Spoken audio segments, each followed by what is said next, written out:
حبيبنا وشفينا ومولانا أبي القاسم المصطفى محمد. اللهم صل على محمد وآل محمد. اللهم صل على محمد آل محمد اللهم صل على محمد آل محمد وعلى آله وصحبه ومن تبعهم بإحسان إلى يومئدين أما بعد. Bapak Ibu yang sangat berbahagia, kita bersyukur bersua kembali dalam keadaan sehat walafiat. Pertemuan kita pada malam hari ini adalah dalam rangka menyelesaikan seluruh rangkaian pembahasan kita di surat Fatir, surat yang ke-35. Malam ini kita masuk pada ayat 41 sampai 45, dan berarti insya Allah hari Jumat lusa kita masuk pada surat yang paling populer di masyarakat kita, yaitu surat Yasin, surat yang ke-36. Jemaah sekalian, kita teruskan pembacaan kita, tadarus kita dari ayat 41 sampai 45. Kita persilakan kepada Ustadz kita. Ustadz siapa yang hadir nih? Belum ada Ustadz. Kalau dari Singapura, Ustadz Syafi'i belum masuk juga ya? Belum Ustadz. Baik. Jemaah sekalian, karena belum ada Ustadz kita yang hadir, mari kita masuk membaca surat 35 kita, surat Fatir, ayat 41 sampai 45. Mari kita masuk ke screen bersama-sama.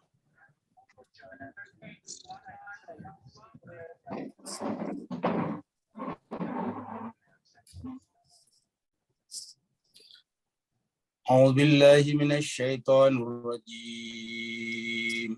Bismillahirrahmanirrahim. A'udzu billahi minasyaitonir rajim. Bismillahirrahmanirrahim. Innallaha yumsikus samawati wal arda an tazula.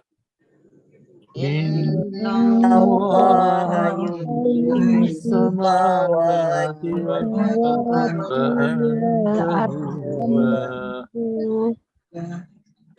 wala in zalata in amsakahu Innallaha yumsikus samawati wal arda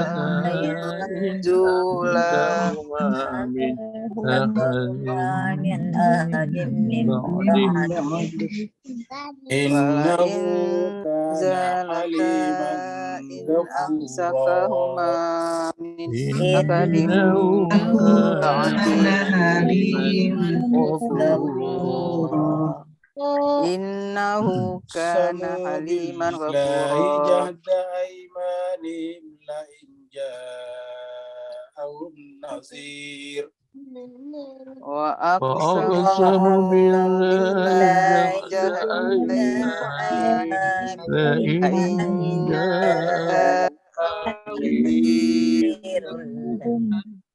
la yakununna ahda min ihdal umam. La yakununna ahda min ihdal umam.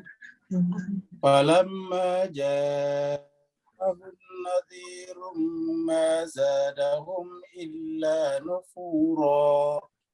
Falamma ja'ahum nadhirum ma zadahum illa nufura.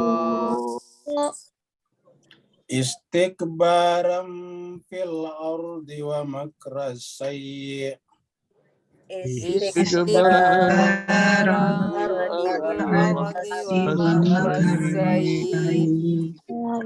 wala yahiqul makru sayyi'u illa bi ahli. wala yahiqul makru sayyi'u illa bi ahli. Fahal yanzuruna illa sunnatal awwalin. فهل ينظرون إلى الأولين الأولين فلن تجد لسنة الله تبديلا أن تجد لسنة الله فلن تجد لسنة الله تحويلا ولن تجد لسنة الله تحويلا أولم يسيروا في الأرض فينظروا كيف كان عاقبة أولم يسيروا في الأرض فينظروا كيف كان عاقبة كيف كان عاقبة الذين من قبلهم وكانوا أشد منهم قوة كيف كان عاقبة الذين من قبلهم كانوا أشد منهم قوة وما كان الله ليعجزه من شيء في السماوات ولا في الأرض وما كان الله ليعجزه من شيء في السماوات ولا في الأرض إنه كان عليما قديرا إنه كان عليما قديرا ولو يؤاخذ الله الناس بما كسبوا ما ترك على ظهرها ولو يؤاخذ الله الناس بما كسبوا ما ترك على ظهرها ما ترك على ظهرها من دابة ولكن يؤخرهم إلى أجل مسمى ما ترك على ظهرها دابة ولكن يؤخرهم إلى أجل فإذا جاء أحدهم فإن الله كان بعباده بصيرا فإذا جاء فإن الله كان بعباده بصيرا صدق الله العلي العظيم صدق الله اللهم صل وسلم وبارك على رسول الله على رسول الله وآله الأطهار اللهم صل على محمد وآل محمد اللهم صل على محمد وآل محمد اللهم صل على محمد وآل محمد. Bapak Ibu jemaah sekalian, terima kasih banyak telah ikut mengambil bagian di dalam tadarus membaca kitab suci Al-Quran.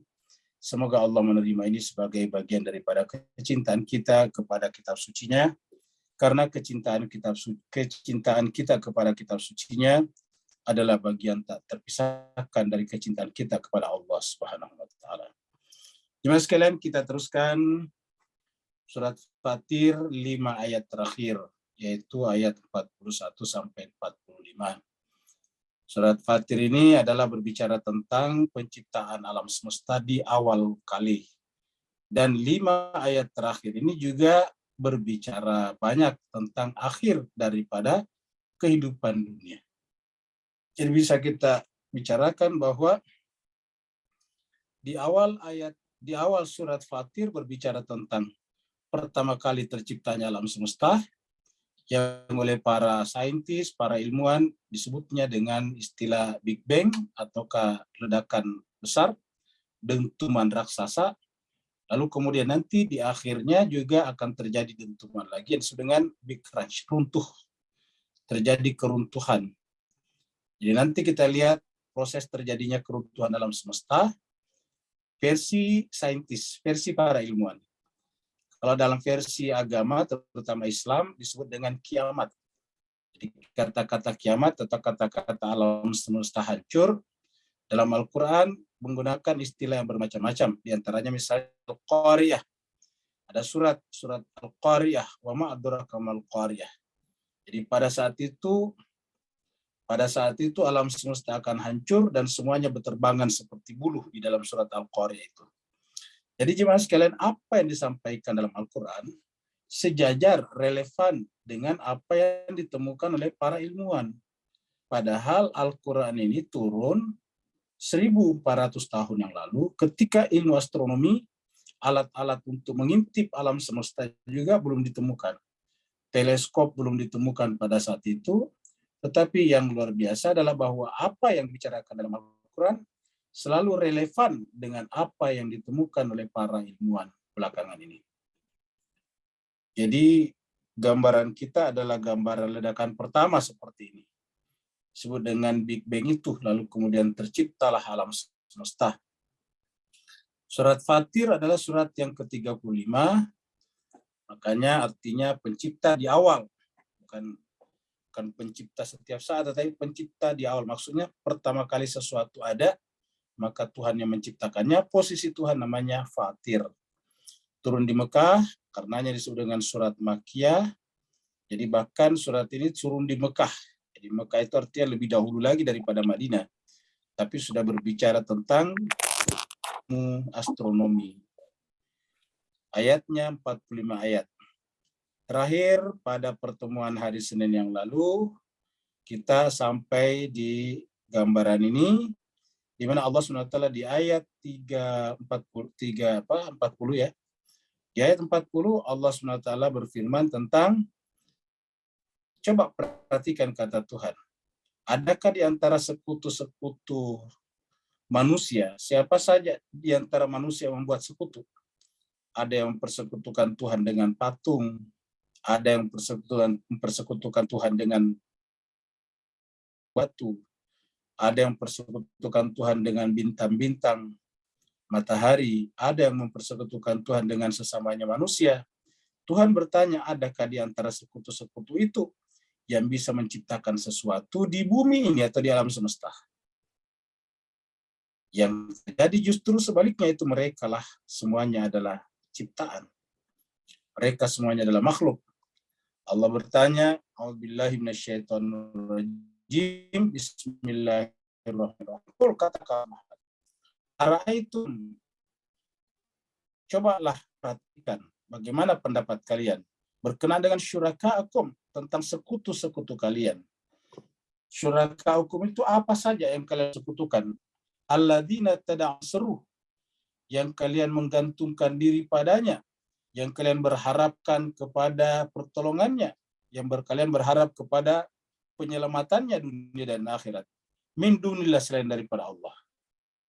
Aruni, cobalah perlihatkan kepadaku, terangkanlah kepadaku. Mada khalaqu minal ard, apa yang mereka ciptakan di bumi. Jadi di bumi saja, enggak usah di alam semesta, kata ayat ini. Mada khalaqu minal ard, apa yang sekutu-sekutu tersebut ciptakan di bumi. Syuraka'ukum, apa yang mereka ciptakan di mana? Di bumi. Kita sudah sampaikan bahwa manusia bisa menciptakan pesawat, kereta, mobil, atau yang semacamnya, teknologi seperti sekarang, handphone, internet, dan semacamnya, dan apapun juga. Tetapi pada dasarnya itu bukanlah sebetulnya menciptakan, itu hanyalah menggabung-gabungkan satu bahan dengan bahan lain, sehingga kemudian bisa terkoneksi dan melahirkan fungsi, melahirkan gerak, melahirkan suara, dan sebagainya. Jadi tak ada satu pun di sana yang diciptakan. Kita menggunakan internet, Tuhan sudah siapkan yang namanya gelombang. Tuhan menciptakan misalnya televisi, manusia menciptakan televisi, sudah ciptakan namanya cahaya. Allah sudah ciptakan di alam semesta ini listrik. Kita tinggal bagaimana caranya berpikir menampung listrik itu, sehingga listrik itu bisa dibuat sendiri. Maksudnya bisa dibuat sendiri, bisa dibangkitkan tanpa harus menunggu kejadian alam. Karena kalau terjadi petir, itu adalah listrik yang terjadi di alam. Bagaimana cara kita membuat listrik itu tidak harus bergantung kepada alam? Itulah dilakukan manusia. Jadi mada khalaqu minal ard, apa yang mereka ciptakan sekutu kalian itu di muka bumi. Am lahum syirkun fis samawati, atau mungkin mereka punya sekutu di langit. Kalau tidak di bumi, di langit. Am atainahum, atau mereka telah kami berikan kepadanya kitab suci. Fahum ala bainatin, kalau ada kitab sucinya, tunjukkan kitab sucinya. Fahum ala bainatin, sehingga kemudian para sekutu itu juga berjalan di atas argumen keterangan yang jelas. Di dalam dalil-dalil yang rasional, yang masuk akal. Minhu daripadanya. Bal in ya'idu zalimuna ba'duhum ba'dan illa ghurura. Yang terjadi justru adalah antara mereka satu sama lain yang menyembah dan disembah selain daripada Allah tadi adalah semuanya hanyalah saling menjanjikan tipuan saja. Jadi yang mereka janjikan adalah tipuan karena mereka tidak berkuasa di dalam mewujudkan janji tersebut. Jadi apa yang dijadikan sekutu selain daripada Allah, menjanjikan apapun tidak akan kuasa mewujudkan seluruh janjinya. Bahkan sebagian janjinya pun tidak. Apa sebabnya? Mereka tidak kuasa di dalam mewujudkan janji-janji itu. Karena setiap janji yang kita wujudkan terlalu banyak komponen, terlalu banyak aspek, terlalu banyak unsur, terlalu banyak hal-hal yang terlibat di dalamnya. Kita menjanjikan misalnya hasil panen yang baik, banyak kejadian yang tak terduga di sana. Hama misalnya, curah hujan misalnya, dan seterusnya. Banyak hal yang tidak terduga sehingga kemudian ketika kita menjanjikan bahwa dengan menyembah aku, menyembah benda ini, maka kemudian kalian akan panen dengan hasil yang memuaskan, dengan hasil yang melimpah. Nah, jemaah sekalian berbahagia, apakah mereka bisa mewujudkan itu? Kita saksikan sering sekali orang-orang gagal di dalam panennya. Oleh sebab itulah, tidak ada yang bisa mewujudkan janji-janjinya kecuali Allah SWT, karena Allah jualah yang berkuasa atas segala sesuatunya. Sampai di situ hari Senin kemarin. Kita masuk sekarang pada ayat 41 yang berbicara tentang kalau Allah pertahankan dia kuasa, tapi kalau Allah melepaskan sehingga kemudian menjadi hancur, kuasa juga. Nah, ketika Allah menggunakan kata-kata melepaskan, itu adalah sama dengan kiamat, sama dengan Big Crunch itu. Maka marilah kita lihat gambaran-gambaran kiamat versi para ilmuwan yang disebut tadi dengan Big Crunch. Jadi kita artikan Big Crunch ini adalah semacam kiamat, ya, Al-Qari'ah versi para saintis, para ahli astronomi, para ahli astrofisika, pokoknya para ilmuwan. Dari mereka, Big Crunch teori tentang kehancuran besar. Jadi menurut versi mereka, pada saat alam semesta tercipta, dia ledakan di sini. Dia ledakan raksasa tadi, kemudian melahirkanlah, mengembang seperti ini. Lahirlah alam semesta. Kemudian nanti alam semesta ini sampai habis tenaganya, nanti balik lagi ke sini. Ya, jadi nanti akan jadi balik ke sini atau keadaannya balik seperti ini. Yaitu dia akan mengerucut lagi ke kanan sini, mengecil kalau ditarik ke sana, akhirnya kembali ke titik 0 lagi seperti di sini. Jadi kalau di titik 01 adalah Big Bang, di titik 0 N adalah Big Crunch. Seperti itu. Kita lihat di sini. Nah, ini kalau jadi ini adalah Big Bang-nya di sini. Ini makanya disebut dengan pas masa lalu ini, Big Bang-nya di sini. Lalu kemudian terjadilah meluas seperti ini. Terjadi alam semesta meluas. Lamusiun dalam Al-Quran dikatakan lamusiun akan meluas. Istilah para ilmuannya disebut dengan expanding universe. Alam semesta itu kemudian meluas. Jadi dia terus-menerus meluas seperti ini. Nanti kemudian ini kan tenaganya bakal habis di sini. Anak lain terus kemudian mengecil, berhenti di sini. Titiknya, ini Big Crunch. Jadi jemaah sekalian, ini gambaran ini tidak terkait dengan, artinya yang menggambar ini tidak mengambil dari Al-Quran. Benar-benar hanya berdasarkan teori mereka dan pengalaman mereka sebagai seorang ilmuwan astrofisika atau astronomi. Mereka menyaksikan ini. Jadi ada Big Bang di sini, ujungnya nanti ada Big Crunch di sini. Kalau Big Bang disebut dengan fatir, awal semesta tercipta, lalu di sini disebut dengan kiamat ataukah Qari'ah, Al-Qari'ah.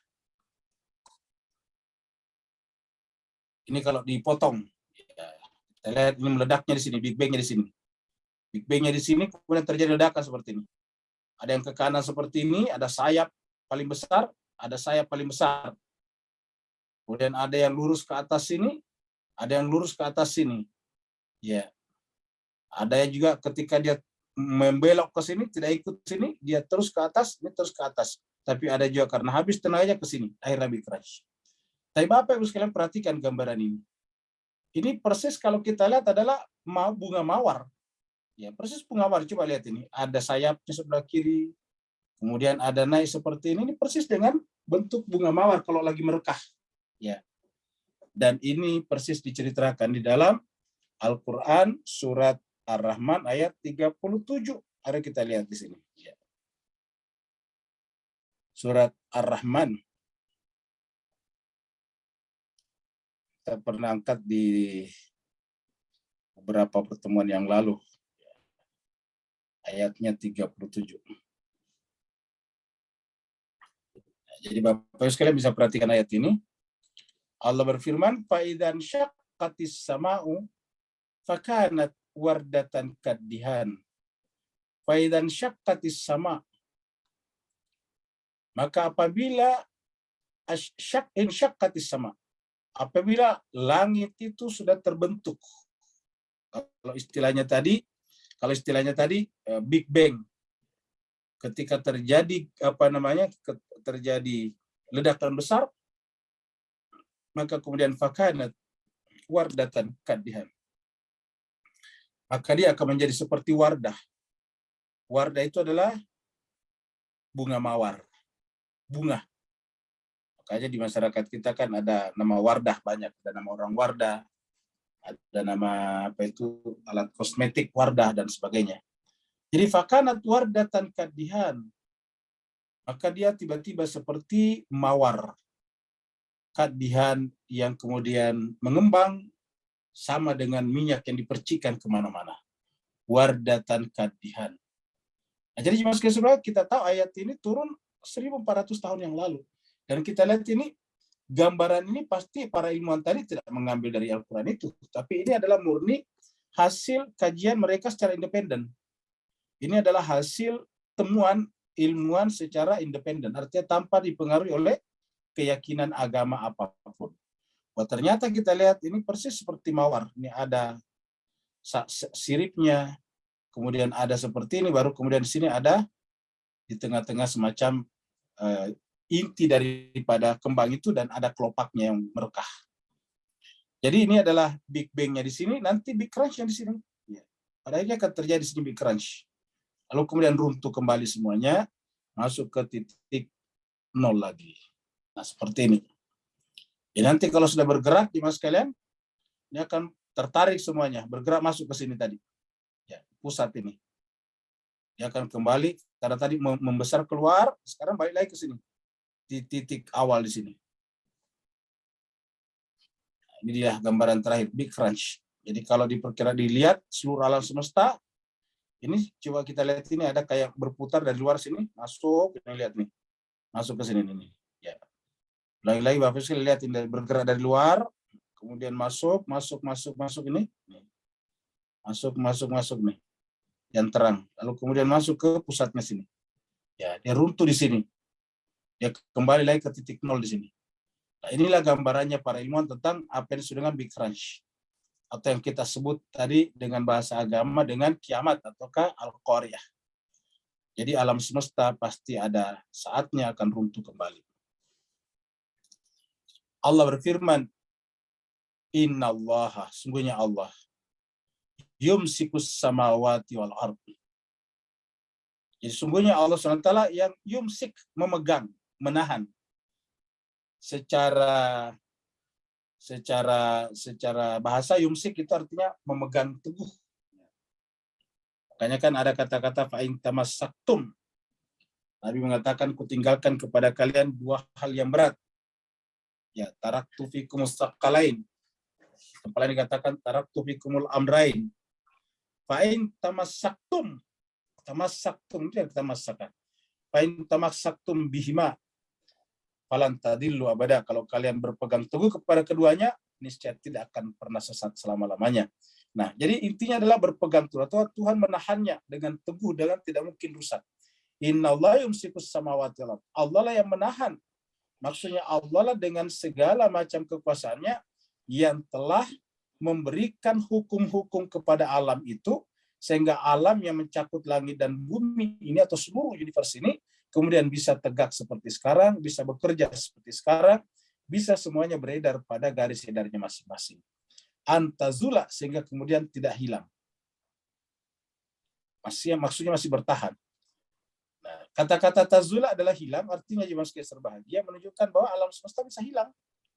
Ya. Jadi terus bagaimana nanti Bagaimana nanti puing-puingnya? Tidak ada puing-puingnya. Karena persis seperti mana kita saksikan api, begitu kita tiup, hilang. Tidak ada puing-puingnya. Yang ada adalah kayu yang dibakar.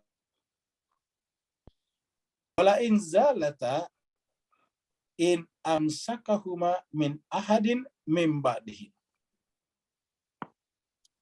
Wa in zalata, dan seandainya walain zalata, dan seandainya zalata, keduanya langit dan bumi hilang, lenyap, in amsakahuma min ahadin min ba'di, tidak akan ada in amsakahuma, tidak ada yang bisa menahan, tidak ada yang bisa mengendalikan keduanya, min ahadin, tidak seorang pun bisa melakukannya, min ba'di, selain daripada Allah. Jadi kalau Allah menahan langit dan bumi tetap eksis, tetap ada, ya tidak akan ada yang bisa melenyapkannya. Tapi apabila keduanya lenyap, maka kemudian tidak akan ada yang bisa menahannya. Tak seorang pun, tak satu kekuatan manapun yang bisa menahannya, yang bisa mempertahankannya selain daripada Allah. Artinya bahwa ayat ini menjelaskan kepada kita bahwa di alam semesta ini Allah berkuasa mutlak. Jadi Allah berkuasa mutlak. Allah memiliki hak prerogatif di alam semesta ini. Allah punya otoritas tertinggi. Jadi jemaah sekalian, kemampuan kita manusia diberikan Allah itu sangat terbatas sebetulnya. Kemampuan kita untuk memilih hal-hal yang kita inginkan itu sangat terbatas. Misalnya kita sekarang tahun 2000-an, ya, ada yang mengatakan bahwa manusia pertama mungkin tercipta sekitar 100-an ribu tahun yang lalu.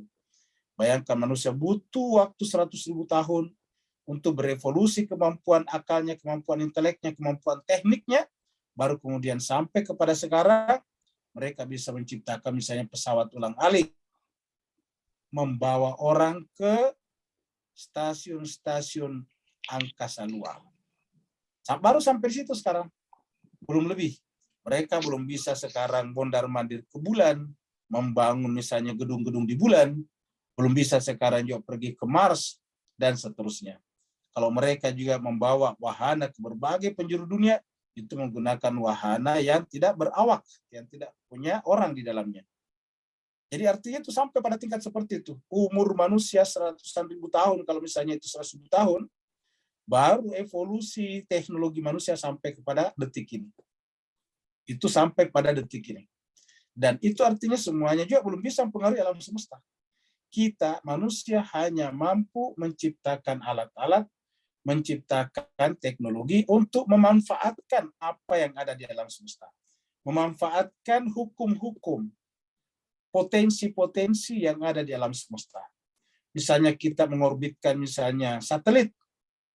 Ya, satelit diorbitkan di atas sana, memanfaatkan apa?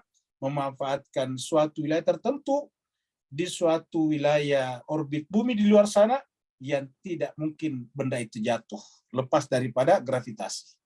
Disimpan di sana kemudian bergerak mengikuti gerak bumi, berputar mengelilingi bumi sambil kemudian menerima signal dari pusatnya, dari sentralnya, dari markasnya, lalu kemudian dipancarkan kepada negara-negara atau wilayah-wilayah yang menyewanya atau membayarnya. Baru sampai di situ.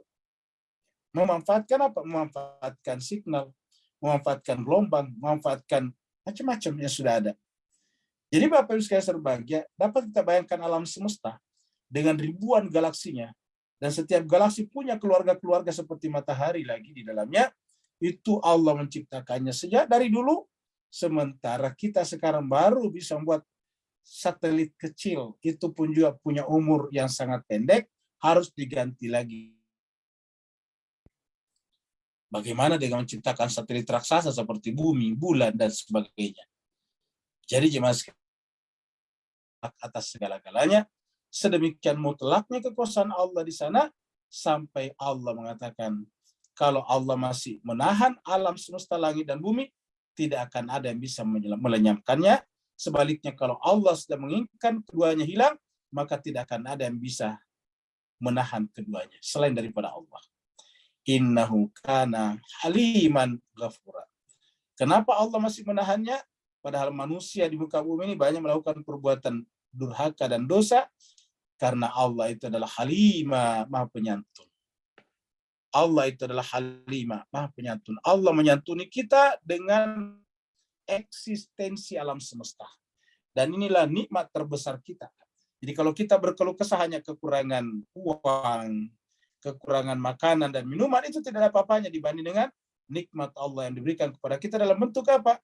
Alam semesta langit dan bumi dengan berbagai macam hukum-hukum dan potensi-potensi yang ada padanya. Innahu kana halima. Kemudian ghafura. Kenapa tidak langsung menghukum kita? Karena Tuhan memberikan kesempatan kepada kita untuk terus-menerus merenung dan merenung, kemudian memperbaiki diri masing-masing. Jadi Allah SWT menginginkan kita belajar dari kesalahan demi kesalahan yang kita lakukan. Seharusnya setiap kesalahan yang menimpa kita, kita belajar dari kesalahan itu. Bukan justru bersifat apatis terhadap kesalahan, lalu kemudian mengulangi terus-menerus kesalahan itu, lalu kemudian menumpuk.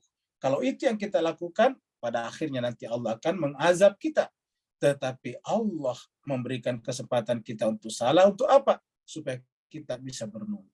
Berpikir bahwa setiap kesalahan punya akibat-akibat yang menyakitkan. Sehingga kemudian harusnya kita istighfar. Dengan istighfar kita kemudian kembali kepada Allah, menyadari ketidakmampuan kita sebagai hamba dan manusia. Jemaah sekalian berbahagia, banyak orang berpikir bahwa kalau seandainya Tuhan Nabi sekarang, Rasul atau orang-orang suci, maka mereka akan belajar daripadanya. Tapi faktanya setelah Nabi dan pemberi peringatan itu datang, mereka justru berkata seperti I don't care. Saya tidak peduli. Jauh sebelum Nabi datang di Mekah dan Madinah, banyak orang berpikir, sebentar lagi akan datang Nabi. Bahkan ada riwayat mengatakan mereka sudah berwasilah kepada Muhammad jauh sebelum Muhammad itu lahir. Tetapi ketika Nabi datang, maka mereka yang pertama menolaknya. Apa sebabnya jemaah sekalian? Karena harapan mereka itu tidak berdasarkan pengetahuan yang benar.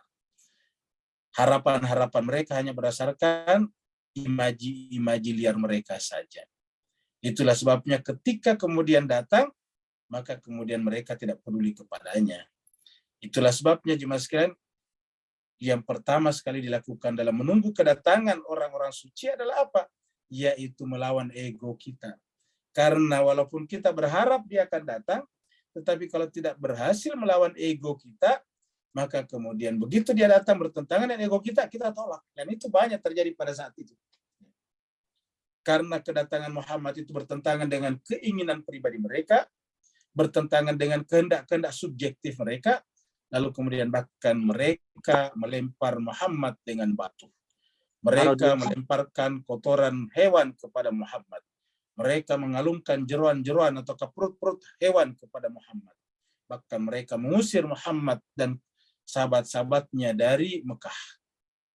Begitulah juga setelah Nabi Muhammad sampai di Madinah, membuat masyarakat yang penuh dengan perjanjian, akad, lalu kemudian mereka menyerangnya berkali-kali untuk melenyapkan apa yang Nabi Muhammad bikin di Madinah. Wa aqsamu billahi jahda imani. Mereka bersumpah dengan nama Allah. Aqsamu billahi. Mereka bersumpah dengan nama Allah, jahda imanihim. Ya. Dengan sumpah yang sungguh-sungguh. Kata-kata imanihim, tangan kanan itu menunjukkan bahwa sumpahnya benar-benar sungguh-sungguh. Ini kata-kata aiman di sini secara bahasa kanan. Aiman itu kanan, Yaman. Ya. Aimanihim. Jadi mereka bersumpah dengan nama Allah jahda, dengan sungguh-sungguh, yaitu dengan tangan kanan mereka. Kalau kita bersumpah itu kan angkat tangan kanan. Apa kata mereka dalam bersumpah? La in ja'ahum. Kalau datang kepada mereka nadhir, pemberi peringatan. Kalau datang katanya kepada mereka nazirun, manusia suci yang berikan peringatan kepada mereka, layakununna, mereka akan menjadi. Layakunun, niscaya mereka akan menjadi ahda, akan mengikuti petunjuk. Dia akan menjadi orang yang paling lurus jalannya. Ahda itu paling lurus jalannya, lebih terpandu. Lebih terarahkan. Kalau seandainya Tuhan mengirim kepada kami nadhir, pemberi peringatan, niscaya kami, kata mereka, ahda, menjadi orang yang paling terpandu, tertuntun. Min ihdal umamin. Sebagaimana umat-umat yang lain, sebagai salah satu umat di antara umat-umat yang lain. Min ihdal umamin, sebagai salah satu di antara umat-umat yang diberikan kepadanya petunjuk atau nadhir oleh Allah Subhanahu wa taala. Tapi apa benar pernyataan mereka ini, harapan mereka ini?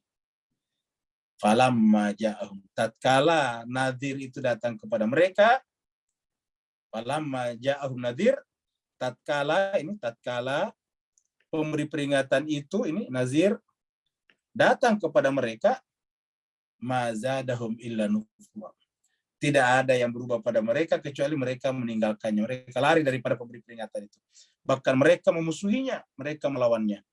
Nah, Bapak Ibu jemaah sekalian, ayat ini menjelaskan kepada kita bahwa siapa saja di antara kita yang mengerti akan penantian akhir zaman, adanya namanya Ratu Adil kalau versi di Jawa, adanya namanya Al-Masih, Mesianism dalam versi agama Nasrani, atau adanya Imam Mahdi dalam versi Islam kita.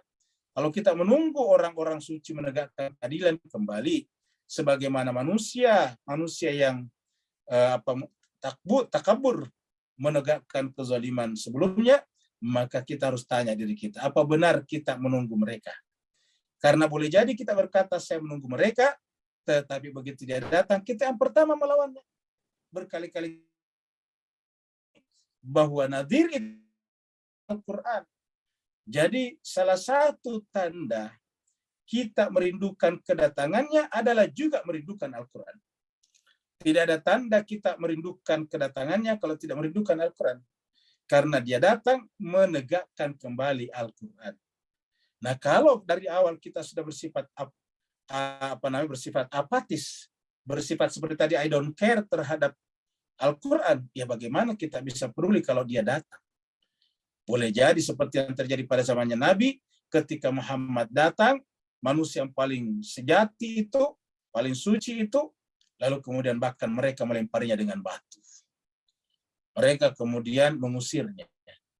Oleh sebab itulah jemaah sekalian, salah satu cara membuktikan penantian kita kepada keadilan itu adalah dengan mencintai Al-Quran. Karena dia datang sebagai syarik Al-Quran, Assalamu alaika ya syarikal Quran. Begitu kita sampaikan salam kepadanya. Salam atasmu wahai sahabat sekutu pasangan daripada Al-Quran. Syarika itu sekutu daripada Al-Quran. Jadi jemaah sekalian berbahagia karena dia pasangan Al-Quran, artinya apa? Ya, dia adalah Al-Quran yang hidup. Nah, bagaimana mungkin kita bisa mencintai Al-Quran yang hidup, sedangkan Al-Quran yang tertulis sekarang tidak pernah kita baca? Atas dasar apa kita mengetahui bahwa dia adalah Al-Quran yang hidup? Atas dasar apa kita tahu kalau tindakannya adalah tindakan Al-Quran? Oleh sebab itulah jemaah sekalian berbahagia, betapa banyak orang pada zaman Nabi dulu yang menantikan kedatangan Nabi. Bahkan kalau kita membaca beberapa tafsir berkenaan dengan orang-orang Yahudi yang tinggal di Madinah, Yasrib, banyak di antara mereka kalau mereka berperang melawan orang-orang Arab, mereka menyebut nama-nama Muhammad atau Ahmad seperti yang tertera dalam kitab suci mereka. Karena Nabi Musa, Nabi Isa juga menjelaskan bahwa akan ada lagi Nabi namanya Ismu Ahmad. Akan ada Nabi mimba'di datang setelahku, Ismu Ahmad, namanya Ahmad. Nah, maka mereka coba selalu berwasilah. Mereka bertawassul kepada Muhammad Ahmad yang akan datang supaya mereka menang kalau mereka berperang dengan orang Arab. Tetapi begitu Ahmad itu datang, dan yang datang itu ternyata orang Arab yang sering mereka perangi, sering mereka berperang dengannya, mereka menolaknya. Mereka katanya mau kalau Ahmad yang datang itu adalah dari kalangan Bani Israel. Ingat, Yahudi dan Nasrani pada saat itu rata-rata dari Bani Israel. Mereka ingin mengikutinya kalau dari kalangan Bani Israel. Ternyata yang datang ini adalah dari kalangan orang yang selama ini kita tidak suka, yaitu bangsa Arab. Lalu kemudian mereka menolaknya. Padahal mereka sudah berwasilah, bertawassul kepadanya. Apabila mereka berperang, mereka menyebut nama Ahmad, Muhammad, supaya dengan nama itu kemudian Allah berikan kemenangan kepada mereka. Tetapi karena tadi belum berhasil menghilangkan, membersihkan ego dan subjektivitas pribadinya, maka kemudian ketika sang Nabi atau Kasan Nadir itu datang, yang bernama Ahmad, yang mereka ketahui dalam kitab sucinya itu, ternyata bukan dari kalangan mereka, lalu kemudian mereka menolaknya. Sama persis dengan Talut. Ketika kemudian nabinya memilih Talut, dan Talut ini adalah dari marga yang paling rendah di kalangan Bani Israel, yaitu dia bukan pengusaha pedagang, dia bukan juga orang yang selama ini menjadi pemimpin di tengah-tengah masyarakatnya, lalu mereka menolaknya. Padahal mereka sendiri yang datang kepada nabinya meminta supaya dipilihkan pemimpin. Setelah nabinya memilihkan Talut, mereka mengatakan, kami nahnu haqqu bil mulki, kami lebih berhak atas kekuasaan itu. Ya, jadi inilah jemaah sekalian berbahagia. Jadi oleh sebab itulah apa yang harus kita lakukan sekarang? Yaitu kita sekarang harus mendekatkan diri kepada Allah melalui kitab sucinya, membaca dan membaca, seraya membersihkan jiwa kita, yaitu menghilangkan ego kita, menghilangkan subjektivitas pribadi kita.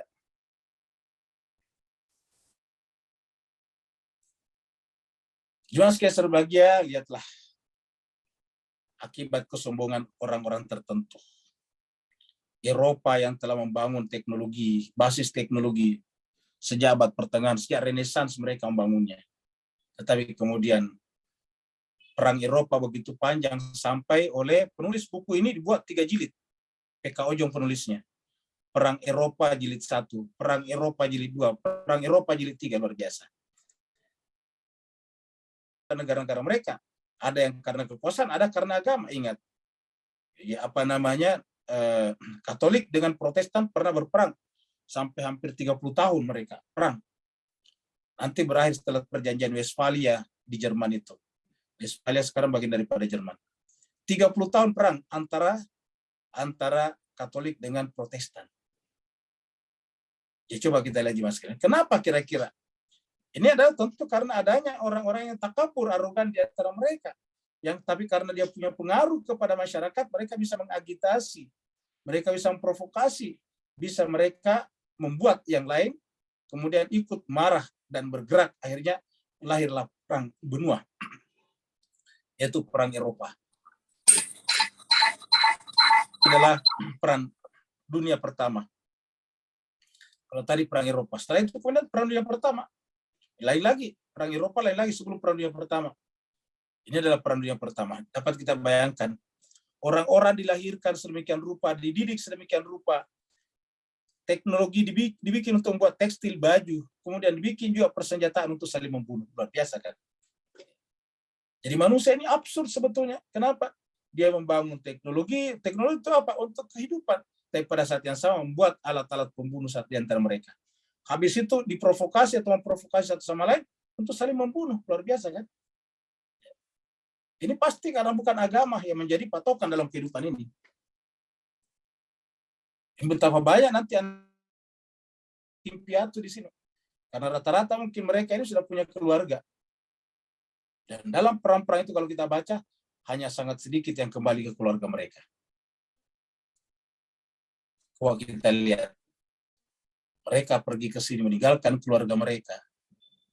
Siapa yang melakukan ini? Yaitu orang-orang arogan di antara mereka, pemimpin-pemimpin yang kemudian menyalahgunakan kuasanya. Itulah sebabnya Allah berbicara dari awal. Yang pertama Allah bicarakan adalah khalifah di muka bumi, yang berhak jadi khalifah. Inni ja'ilun fil ardi khalifah.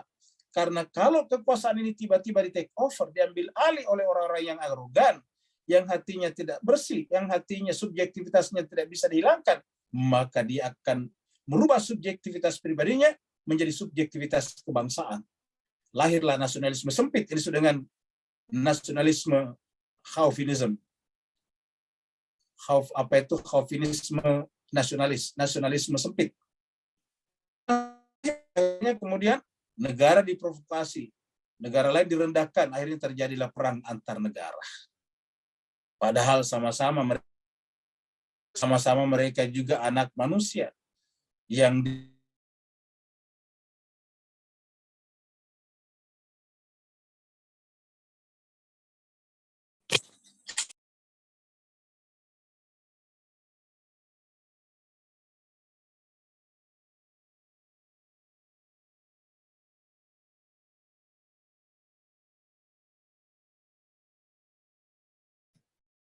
sampai perguruan tinggi untuk mempelajari teknik-teknik membuat seperti ini. Tapi kemudian dibuat untuk saling membunuh satu sama lain. Ini menunjukkan bahwa tanpa manusia suci, manusia akan terjebak dalam absurditas. Lihatlah akibat daripada perang dunia. Betapa banyak sumber daya digunakan untuk ini. Semen-semen dibuat. Ya, arsitek-arsitek disekolahkan. Orang-orang sipil dilatih untuk membuat gedung-gedung yang bagus, yang konstruksinya kuat. Tetapi kemudian setelah itu mereka membakarnya karena perang di antara mereka. Luar biasa jemaah sekalian. Inilah yang disebut dengan absurditas manusia. Padahal mereka kalau menurut kita kan secara edukasi pintar. Mana buktinya pintar? Bisa bikin mobil. Ini mobil ini canggih pada zamannya. Ya. Mereka bikin gedung-gedung yang bagus. Tetapi di balik kepintaran mereka ada kepicikan. Yaitu mereka tidak menghargai manusia atau dirinya sendiri. Istikbaran fil ardh. Mereka adalah orang-orang yang istikbar di muka bumi. Kata-kata istikbar ini pertama kali Allah gunakan berkenaan dengan iblis. Ketika Allah berbicara tentang khalifah di muka bumi, itu rangkaiannya. Wa idh qala rabbuka lil malaikati inni ja'ilun fil ardi khalifah.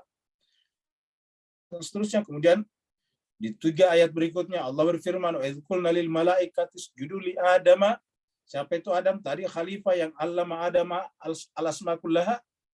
Kemudian Allah berfirman kepada mereka, isjudu li Adama fasajadu ila iblis aba wastakbar. Iblis itu adalah enggan dan istikbar. Dan kita lihat sifat-sifat iblis itu ada pada banyak manusia. Artinya apa? Manusia banyak yang kesurupan iblis. Istikbaran fil ardi. Mereka istikbar di muka bumi. Nah, begitu dia istikbar di muka bumi, maka wa makra sayyi, maka mereka membuat rencana-rencana busuk. Mereka membuat rencana-rencana yang jahat. Lihatlah mereka membuat berita-berita bohong tentang senjata pemusnah massal di Irak. Atas dasar itu Senat memberikan stempel kepada pemimpinnya pada saat itu, Bush, untuk menyerang Irak. Luar biasa. Mereka menjatuhkan bom-bom kimia di sana. Jadi mereka membuat makar-makar yang jahat. Kenapa? Karena istikbaran, mereka istikbar. Istikbaran fil ardi wa makrasai. Wala yahiqul makrusai illa bi ahli.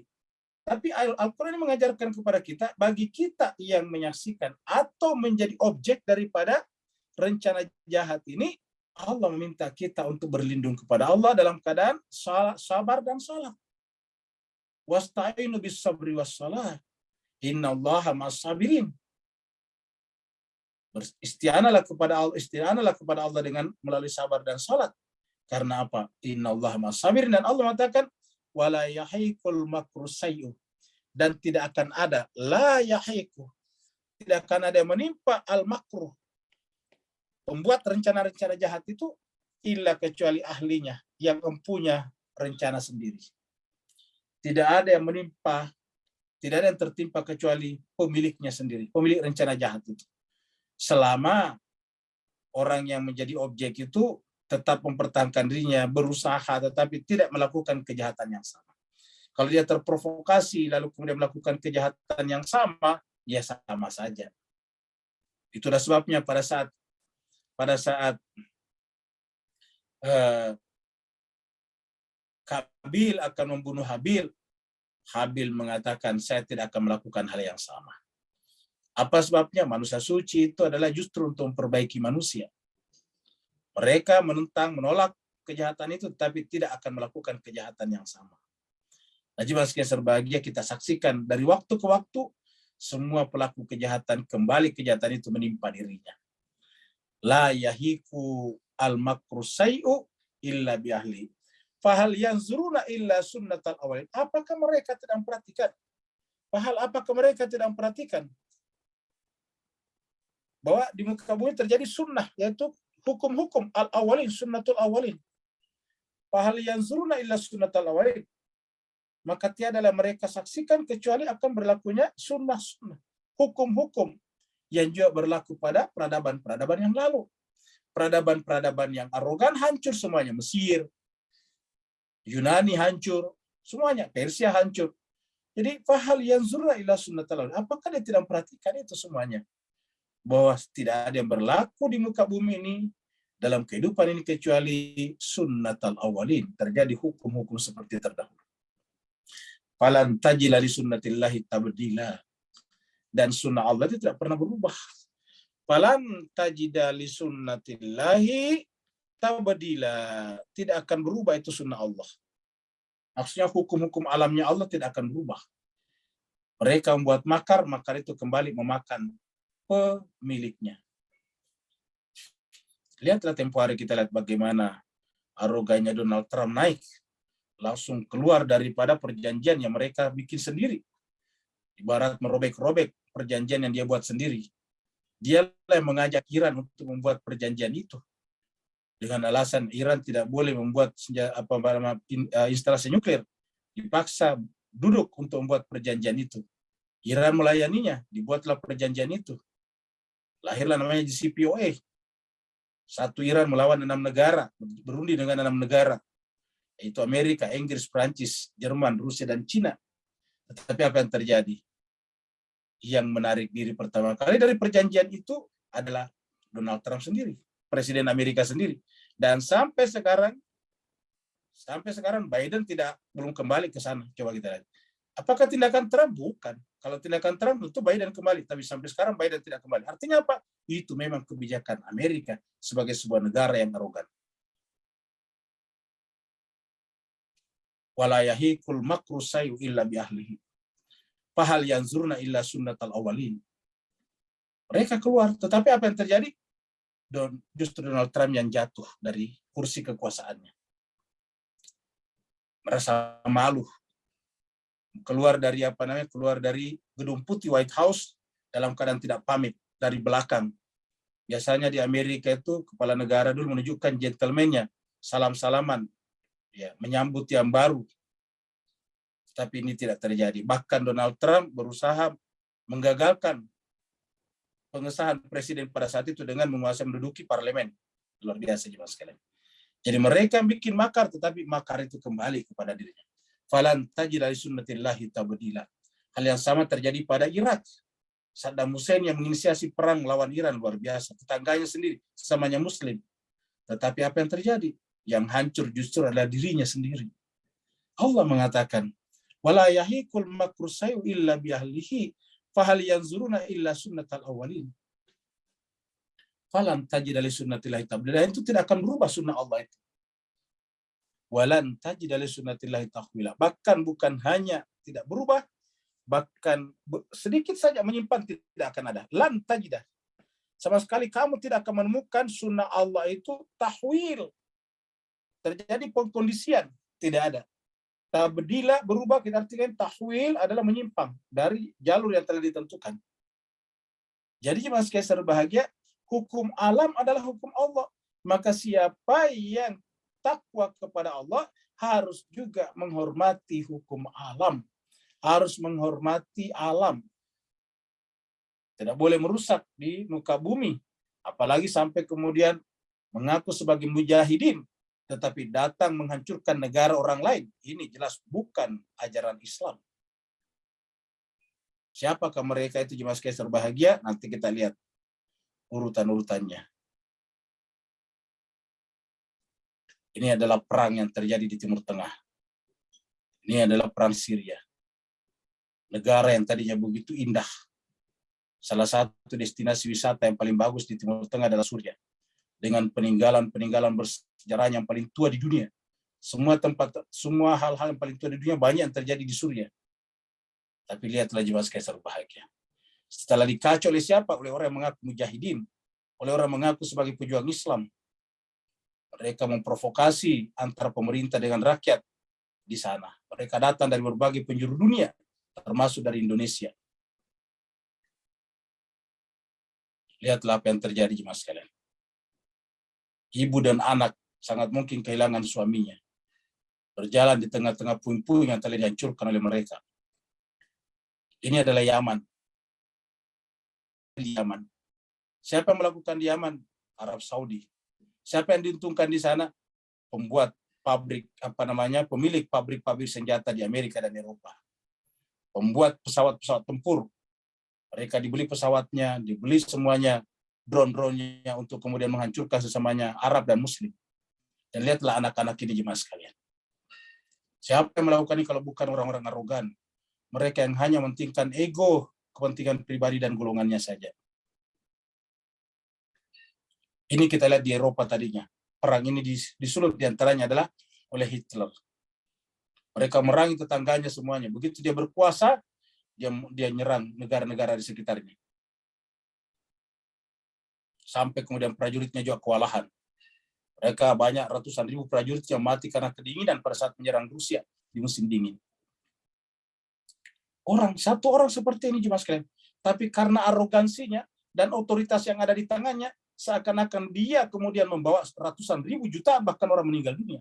Berbahayanya kalau pemimpin itu adalah orang-orang yang tidak selesai dengan dirinya sendiri. Yang tidak suci jiwanya. Yang menguasai dirinya adalah istikbar tadi. Banyak sekali korbannya jemaah sekalian. Yang paling benci dengan orang itu tentu orang Yahudi. Lalu kemudian ini juga sekalian. Kalau tadi itu adalah fasisme. Kalau ini adalah apa? Ini menggunakan nama ini. Coba. Menggunakan nama Islam. Tapi lihatlah, ketika tentara-tentara negara yang bela negaranya ditangkap, lihatlah. Ini siap dieksekusi semuanya. Ini adalah Syria. Ini adalah termasuk bangunan tua di Palmyra yang dikuasai oleh mereka. Lihatlah, sudah menjadi puing-puing. Padahal ini adalah termasuk bangunan tua. Jadi jemaah sekalian berbahagia, mau mengaku Islam atau tidak, kalau sudah egoisme, sudah hawa nafsu, subjektivitas menguasai diri seseorang, sama saja. Bajunya saja yang berbeda. Ini dia, dibalik semuanya. Ya. Yang keluar dari JCPOA, yang bekerja sama dengan ini, membuat namanya The Deal of Century itu tempo hari.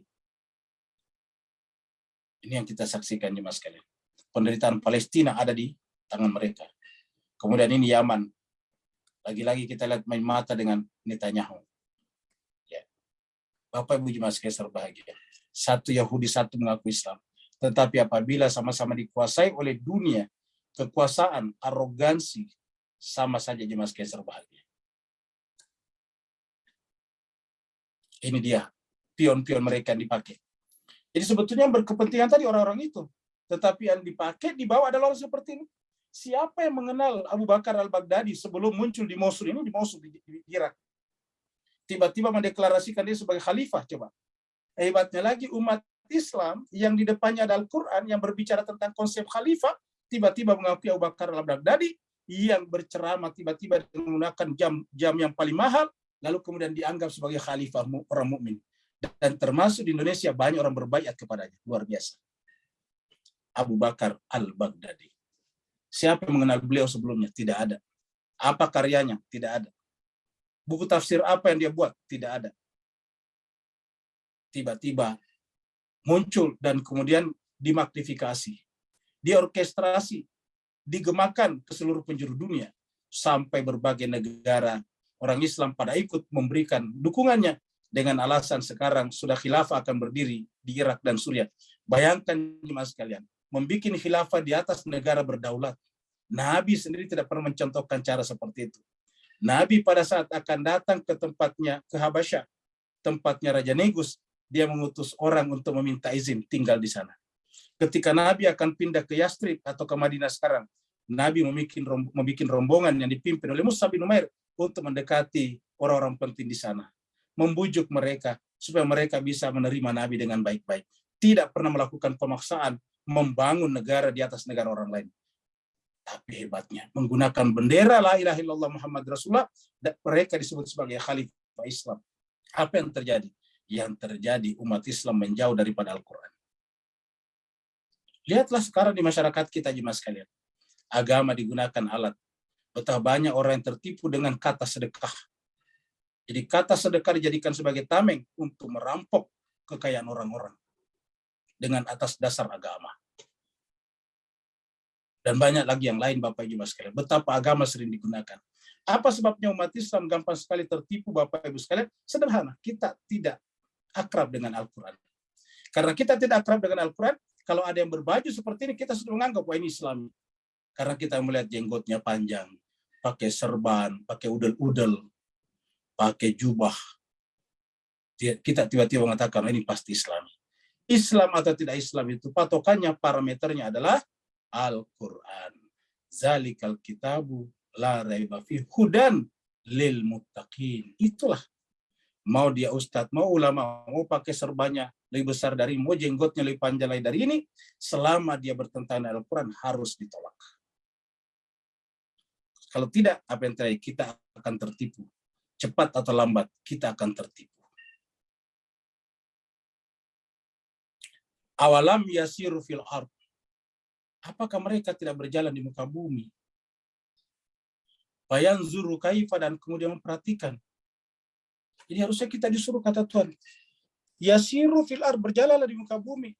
Lalu kemudian perhatikan, fayanzuru kaifa, bagaimana kana akibat. Bagaimana akibat, bagaimana ujung. Alladzina min qablihim, maksudnya ujung nasib orang-orang sebelum kita ini, sebelum manusia yang ada sekarang, min qablihim. Harusnya kita perhatikan sebelum kita sekarang ini, hari ini, sudah terlalu banyak penipuan-penipuan atas nama agama. Ujung-ujungnya di baliknya itu adalah orang-orang arogan tingkat dunia. Mereka yang menggerakkan semuanya untuk kepentingan benda-benda mereka, kepentingan finansial mereka. Yang orang Islam tadi yang direkrut dari berbagai negara hanya mendapatkan remah-remahnya saja. Sisa-sisanya saja. Mereka mendapatkan miliaran US dollar. Orang Islam dikasih beberapa ribu atau juta US dollar saja, dibagi-bagi di antara mereka. Mereka direkrut, didatangkan, meninggalkan Indonesia, meninggalkan pekerjaan mereka, pergi ke Syria dan Irak dengan alasan di sana khilafah Islam sudah berdiri. Cobalah kata Tuhan berjalan di muka bumi. Perhatikan, fayanzuru kaifa kana akibatul ladzina min qablihim wa kanu ashadda minhum quwwatan. Mereka lebih kuat daripada kita, tapi mereka semuanya binasa. Lihatlah tadi perang yang terjadi di Eropa, perang dunia pertama dan kedua. Wa ma kana Allah liyu'jizahu. Wa ma kana Allah. Dan tidak mungkinlah Allah. Liyu'jizahu min syai'in minas samawati. Jadi Allah ini tidak akan ada yang mampu mengalahkannya. Dan adalah Allah itu tidak akan ada yang mampu melemahkannya. Min syai' dari apapun, sesuatu apapun juga. Di langit dan juga di bumi. Wala fil ard. Innahu kana aliman qadira. Sesungguhnya dia adalah aliman qadira. Innahu kana aliman qadira. Sungguhnya dia adalah Allah Maha mengetahui lagi Maha Kuasa. Jadi tidak akan ada yang bisa mengalahkan dia. Jadi artinya apa Bapak Ibu sekalian? Harusnya kita hanya bersandar kepada dia. Marilah kita benar-benar menyandarkan harapan kita, cita-cita kita, keinginan-keinginan dunia dan akhirat kita hanya kepada orang yang benar-benar menjadi pasangan sempurna Al-Quran. Karena kalau tidak, kita akan dibawa, kita akan diseret-seret oleh orang-orang arogan seperti tadi. Berperang satu sama lain, saling membunuh satu sama lain. Sementara yang mendatangkan keuntungan, mendapatkan keuntungan besar adalah mereka. Kata para sastrawan, para filosof, orang-orang yang berperang di medan perang sebetulnya adalah orang-orang yang tidak berperang. Untuk siapa? Untuk orang-orang yang berperang, tetapi tidak berperang di medan perang. Jadi orang-orang yang berperang di medan perang sebetulnya orang tidak berperang karena mereka tidak saling kenal mengenal satu sama lain. Nggak ada masalah pribadi tentara yang di sebelah sana. Tetapi kenapa mereka berperang? Untuk orang-orang yang berperang, tetapi tidak berada di medan perang, yaitu di belakang meja-meja mereka masing-masing. Sambil menghitung keuntungan yang mereka dapat dari perang itu.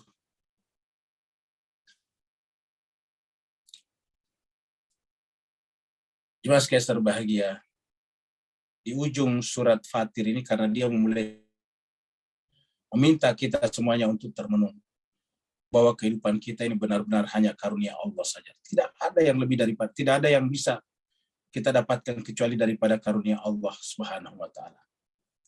Allah kuasa membinasakan kita semuanya kalau dia mau. Kita ambil contoh-contoh yang paling kecil saja untuk ukuran alam semesta. Yang kecil itu seperti tsunami di Aceh pada tahun 2004. Jemaah sekalian, ini di sekitar ini tadinya bangunan-bangunan semuanya penuh. Ini kan di kota Banda Aceh. Ini tadinya tempat ini penuh dengan bangunan-bangunan.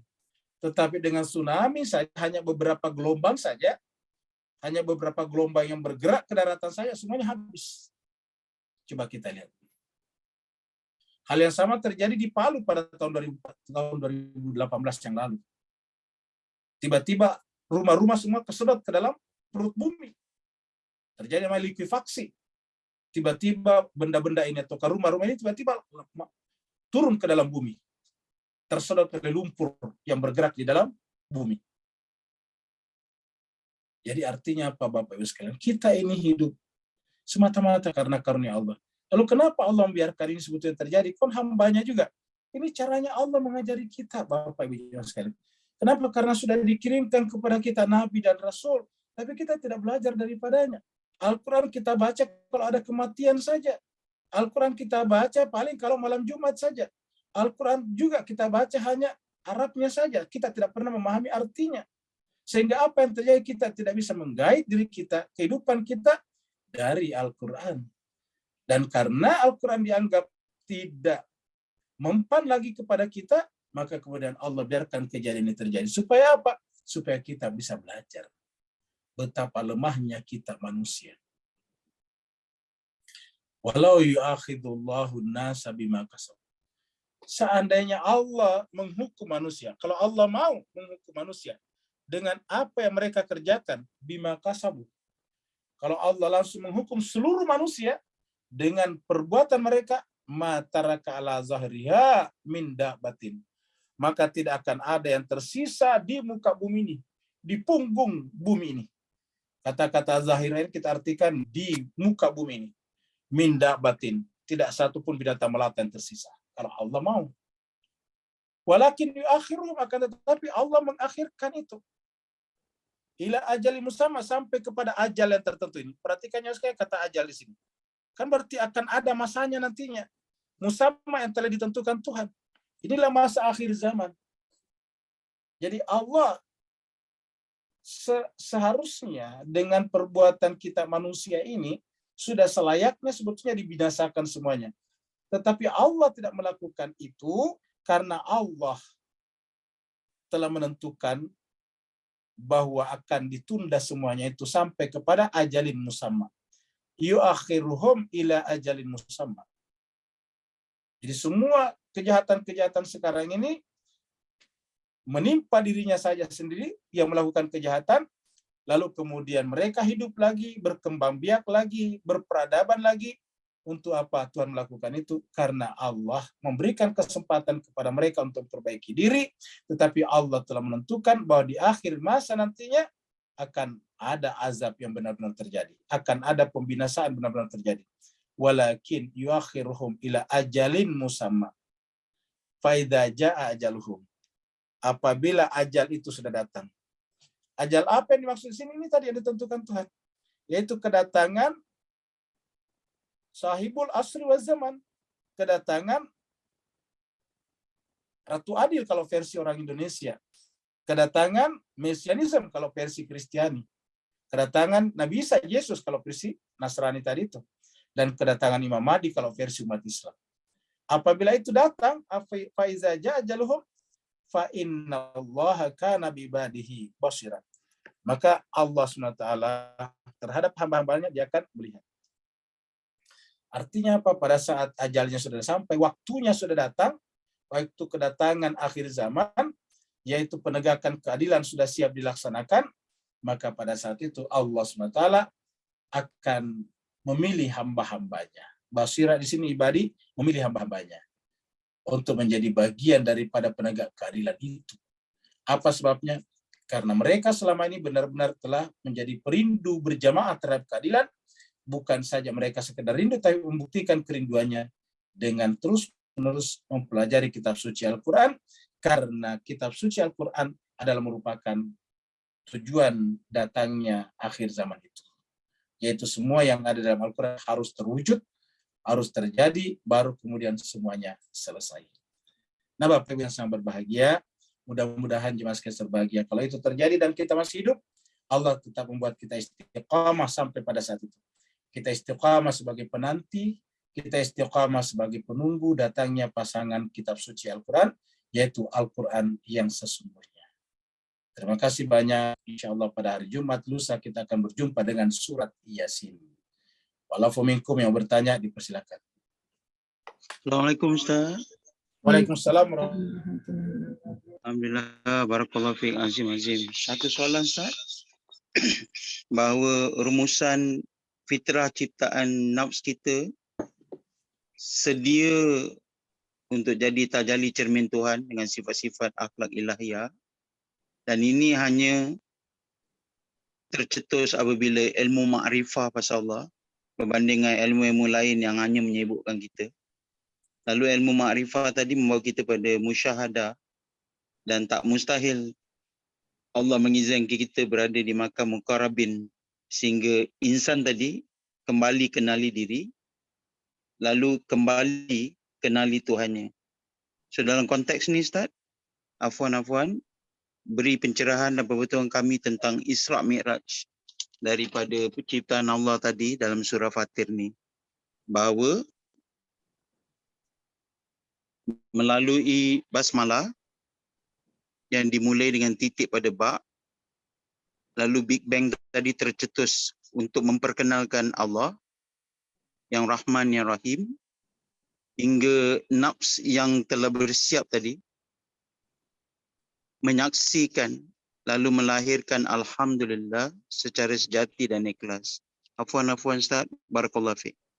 Baik, terima kasih banyak Pak Nur. Jadi jemaah sekalian, kita sampaikan atau perlu kita ketahui bersama bahwasanya alam semesta ini atau keadilan ini tidak akan bisa tegak kecuali dengan orang-orang yang memang selesai dengan dirinya sendiri, yaitu kembali kepada fitrahnya. Yang disebut dengan selesai dengan dirinya sendiri tidak seperti istilah-istilah yang digunakan oleh masyarakat awam kita, umum kita.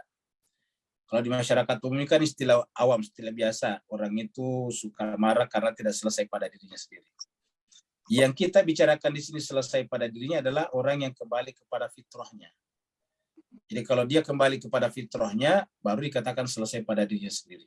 Nah, pertanyaan bagaimana caranya ilmu pengetahuan yang ada sekarang, yang kita pelajari di sekolah-sekolah, kita pelajari di university, kemudian membuat kita selesai dengan diri kita sendiri. Nah, kita coba tunjukkan di sini gambar di di catatan kita ini. Jemaah sekalian, jadi kita anggap ini adalah ilmu-ilmu sains. Ya.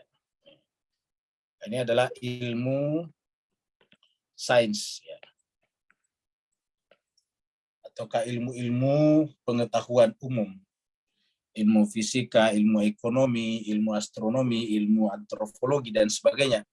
Semua ilmu-ilmu yang kita pelajari di sekolah, dari SD, dari elementary school, sampai kepada yang paling tinggi di university, maka itu kita sebut dengan ilmu-ilmu sains. Ilmu-ilmu ini mempelajari semuanya benda-benda, materi namanya. Ilmu-ilmu pelajari materi, antropologi mempelajari manusia, budayanya, kulturnya. Ilmu astronomi mempelajari alam semesta. Ilmu fisika mempelajari benda-benda di sekitar kita. Ilmu biologi mempelajari benda-benda hidup. Ilmu ekonomi mempelajari transaksi, interaksi di antara manusia. Ilmu berkenaan dengan ketatanegaraan mempelajari perilaku manusia dalam berbangsa dan bernegara. Ilmu ekonomi dan sebagainya. Semuanya mempelajari kaitannya dengan benda-benda. Nah, kalau kita hanya memiliki ilmu-ilmu ini, yakin dan percaya kita belum selesai dengan diri kita sendiri. Karena ilmu-ilmu ini hanya akan menanamkan, menginjeksikan benda-benda yang kita pelajari itu ke dalam diri kita. Sehingga kalau kita misalnya ilmu ahli dalam bidang ilmu arsitektur, maka yang menguasai benak kita itu hanyalah bangunan-bangunan, gedung-gedung, dengan berbagai macam desain-desainnya, dengan berbagai macam cara-cara membuatnya. Sampai di situ saja. Kalau kita ahli sipil misalnya, yang menguasai diri kita adalah besi beton, kerikil, split, ya, dan berbagai macam bahan-bahan bangunan. Lalu kemudian kita bikin bentangan-bentangan, kita bikin tiang-tiang, kolom-kolom, konstruksi yang bisa memikul beban sebesar tertentu, besaran tertentu, dalam besaran tertentu. Jadi yang kita pelajari cuma itu saja, mengisi diri kita. Dan itu tidak salah sebetulnya. Yang salah apa? Apabila berhenti di situ. Ya. Kita ahli dalam ilmu geologi, kita yang terinjeksikan, yang masuk dalam pikiran kita adalah batu-batuan. Jenis-jenis batu-batuan, umur-umur batu-batuan, indikasi-indikasi yang dibawa oleh setiap jenis batu-batuan, dan sebagainya. Jadi cuma sampai di situ saja. Sementara manusia itu kan bukan makhluk material. Ilmu sendiri adalah non-materi. Ilmu sendiri non-materi. Karena kalau dia materi tidak muat dengan pikiran kita. Pasti ada batasnya. Tapi kenapa ilmu itu tidak pernah penuh di pikiran kita? Karena dia bukan materi. Tapi objeknya materi seperti sains ini tadi. Objek ilmu itu bisa materi. Objek ilmu sains adalah materi benda-benda. Nah, jemaah sekalian, bagaimana cara agar kita selesai dengan diri kita dengan ilmu sains ini? Tidak cukup dengan ilmu ini. Kita harus tarik ke atas. Ya. Kita harus tarik ke atas ini. Kita harus tarik ke atas. Menarik ke atas inilah, ya, sampai ke puncak ini yang disebut dengan ilmu ma'rifat. Ini harus ditarik ke atas. Namanya ilmu ma'rifat. Jadi ini adalah ilmu sains tadinya. Kalau di sini adalah ilmu ma'rifat. Ya. Ma'rifat kepada Allah maksudnya. Inilah yang mengantarkan kita nanti ke puncak sini. Puncak sini adalah wujud satu-satunya. Wajibul wujud. Wajibul wujud. Ya. Jadi puncaknya wajibul wujud yang disebut dengan istilah, yang disebut dengan orang Inggris dengan God, yang kita sebut di Melayu dengan Tuhan. Pokoknya jemaah sekalian, yang bisa menarik kita ke atas ini adalah ini ma'rifat ini. Itulah sebabnya Nabi menempuh 2 perjalanan. Pertama adalah Isra, ini Isra, tapi kemudian Mi'raj. Ya. Jadi Isra baru Mi'raj. Jadi Nabi itu Mi'raj ke atas sampai ke puncak. Setelah sampai ke puncak, berjumpa, bersua, dan menyerap seluruh nama-nama itu, ataukah mengenal Allah dengan sekenal-kenalnya, dengan sesempurna-sempurnanya, baru kemudian turun lagi ke sini untuk membimbing lagi manusia ke sini. Nah, jadi kalau kita ingin melakukan, kalau kita ingin jiwa kita selesai, maka harus mengikuti perjalanan ma'rifat. Dan adakah buku ma'rifat yang paling sempurna? Jawabannya ada, yaitu Al-Quran. Semua ilmu-ilmu ini hanya merupakan pendukung saja, supporternya saja. Belajar tasawuf, belajar irfan, filsafat itu supporter saja, pendukung saja. Sebetulnya semuanya ada di dalam Al-Quran. Al-Quran adalah buku induk ma'rifat kepada Allah Subhanahu wa Ta'ala.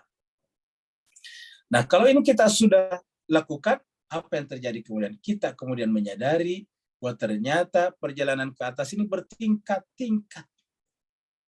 Bahkan Al-Quran menyebutnya sab'a samawat, perjalanannya 7 lapisan langit. Dan hanya orang-orang tertentu yang telah mencapai derajat kesempurnaan itu. Seperti tadi Nabi dan orang-orang suci. Makanya setiap orang yang bergerak ke atas pasti akan mencari manusia suci. Sebagaimana kalau orang bergerak di dalam sains pasti mencari ilmuwan terkenal. Kalau kita misalnya masuk dalam bidang ekonomi, pasti tidak ada orang yang belajar ekonomi yang tidak mengenal misalnya Paul Samuelson misalnya. Tidak ada yang tidak mengenal Adam Smith misalnya. Kenapa? Karena itu tokoh-tokoh besar dalam ilmu ekonomi. Ya. Kalau kita misalnya masuk dalam filsafat, pasti terkenal dengan namanya Paul Sartre misalnya. Pasti kenal dengan nama-nama seperti misalnya Nietzsche misalnya. Jadi kalau masuk dalam bidang-bidang ilmu pasti terkenal orang-orang yang ada di sana.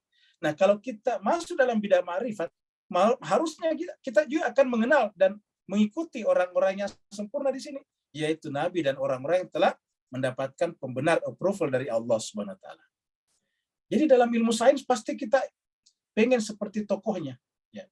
Kalau dalam arsitektur, orang akan pengen menjadi seperti Paul Rudolph namanya, yang terkenal dengan desain-desain uniknya. Begitulah seterusnya jemaah sekalian, setiap disiplin ilmu pasti ada tokoh-tokohnya yang mereka ikuti, punya karyanya dan sebagainya. Nah, dalam bidang ma'rifat juga seperti itu. Masuk dalam bidang ma'rifat, maka kita akan berjumpa, kita akan mencari dengan saksama siapa orang di sini. Dan seperti kita katakan tadi, guidance yang paling sempurna adalah Al-Quran. Dan Al-Quran mulai dengan kata Iqra' bi. Iqra' bi. Dan secara mushaf dimulai dengan kata Bismillahirrahmanirrahim. Ayat pertama turun Iqra' bi. Bismillah. Iqra' bi ismi rabbik. Kemudian susunan mushaf yang pertama apa? Bi. Bismillahirrahmanirrahim. Berarti Allah mengatakan rahasia segala-galanya ada pada huruf ba itu tadi. Dia bermula dari titik, sebagaimana tadi Big Bang bermula dari titik. Maka perjalanan ma'rifat kepada Allah juga harus dimulai dari titik. Kalau secara material, secara alam semesta dunia, universe, dimulai dengan ba, Big Bang-nya, maka ba-nya di alam ma'rifat adalah manusia suci. Maka kita tidak akan pernah sampai ke puncak kalau tidak bersama dan dengan mereka. Terima kasih. Ada lagi berikutnya? Ada Ustadz. Ya, silakan. Sebelumnya selamat Hari Ibu bagi para ibu. Ya, silakan Ustadz. Bapak Ibu sekalian berbahagia, kita diingatkan tadi Bu Dokter bahwa ternyata hari ini adalah tanggal 22 Desember, kalau di Indonesia itu adalah Hari Ibu. Maka setiap ibu-ibu yang hadir di majelis kita ini, dan juga kepada ibu-ibu kita semuanya, kita aturkan selamat Hari Ibu. Semoga dengan Hari Ibu ini, ibu-ibu semuanya terberkahi lahir dan batin, anak-anaknya menjadi anak-anak yang soleh dan soleha, Amin. jadi wasilah untuk lebih dekat kepada Allah Subhanahu wa Ta'ala. Amin. Amin. Sekarang kita ke pertanyaan Pak Burhan, ya. Yaitu dalam diri manusia terdapat konsep universal dan juga dikenal sebagai mikro dari alam di luar sana. Dalam hal kiamat, bisakah dari pencerahan akan kiamat kecil dan apakah yang harus dipelajari dari proses itu? Nah, jadi jemaah sekalian, kita sampaikan seperti dikatakan Pak Burhan bahwa kiamat ini dua macam. Kiamat mikro dan kiamat makro. Ya, kalau bahasa Arabnya kiamat kubro dan kiamat subro. Kiamat subro adalah kiamat mikro, kiamat kubro, kiamat makro, makrokosmos. Jadi kalau kita mati, salah seorang di antara kita mati, dan itu pasti akan terjadi, itu namanya kiamat mikro, kiamat subro. Tetapi alam semesta nanti hancur seperti tadi Big Crunch, itu artinya apa? Itu adalah alam semesta mati. Jadi matinya alam semesta disebut dengan istilah kiamat. Matinya salah seorang di antara kita disebut dengan wafat. Ya. Nah, jemaah sekalian berbahagia. Nah, sekarang apa yang harus kita persiapkan? Apa yang harus kita lakukan menghadapi kiamat sugro ini? Sederhana sekali Bapak Ibu jemaah sekalian. Yaitu melepaskan kebergantungan kita kepada apa yang akan kita tinggalkan. Karena segala sesuatu yang kita bergantung kepadanya, kita akan susah meninggalkannya. Apa yang disebut dengan derita? Derita itu adalah dipaksa berpisah dari apa yang tidak ingin berpisah dengannya. Kita tidak ingin berpisah dengan makanan kesenangan kita. Oh, itu tersiksa sekali kalau kita dipaksa berpisah dengannya. Kita belajar dari anak kecil saja, anak-anak. Kalau ada anak mencintai suatu jenis boneka, lalu kemudian kita paksa berpisah dengan boneka itu pasti anaknya menangis jadi-jadinya. Anaknya akan mengamuk. Ya. Bisa semalaman suntuk itu anaknya menangis. Kalau misalnya ada bonekanya yang dia senangi, lalu kemudian kita ambil paksa, dipisahkan, maka dia akan menangis. Nah, Bapak Ibu jemaah sekalian, kita manusia kurang lebih seperti itulah sebetulnya. Di hadapan Allah kita ini adalah anak-anak. Kalau anak-anak tadi mencintai bonekanya, kita mencintai apa? Mencintai milik kita. Mencintai rumah kita. Jadi rumah ini adalah boneka kita di mata Tuhan. Kendaraan kita adalah boneka kita di mata Tuhan. Tanah properti kita adalah boneka kita di mata Tuhan. Semua yang kita miliki ini di mata Tuhan sama dengan boneka. Kita ini seperti anak-anak di mata Tuhan yang mencintai boneka-boneka itu. Nah, supaya kita tidak menderita pada saat terjadi perpisahan itu, maka marilah kita belajar berpisah dengannya. Ini yang sering kita katakan pesan Nabi, mutu qabla an tamut. Apa artinya mutu? Berpisahlah dengan apa yang kalian tidak ingin berpisah dengannya sebelum benar-benar akan berpisah. Kalau kita meninggal dunia, semua kita berpisah dengannya. Berpisah dengan istri, suami,